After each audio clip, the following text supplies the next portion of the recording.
qo'l bilan turgan narsa ruloviy kolonkani vtulkasi deyiladi. Ya'ni bu ruloviy kolonkani ichida turadi. Buni ko'pchilik oldin yechib, tashqarida olinardi. Endi hozir ko'pchilik o'rganib, ruloviy yechmasdan yechishni o'rganib oldi. Buni to'kirga yuboriladi. To'kir olib bo'lganda birinchi bo'lgan savol razmerini so'raydi.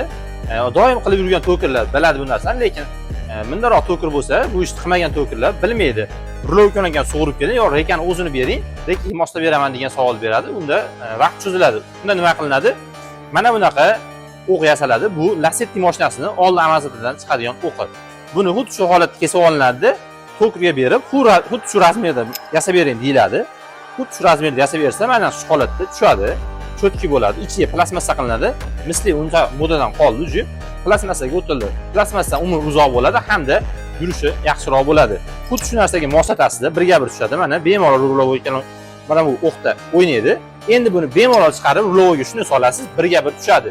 Buni ichini tozalash, egolash, rayberlash kerak emas. Xuddi shu narsa o'qqa bitta andaza qilib olasizda, andazaga shuni yasab beradi, olib kelasiz. Primo joyiga sovarasiz, muammo hal bo'ladi. Oldin to'kirlar razmerida rosa qiynalinardi.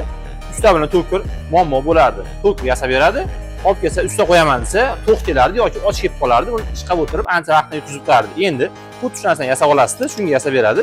Anchagina vaqtdan tejaymiz. Bu videoda asosan usta va to'kirlarga jo'natib qo'yamiz.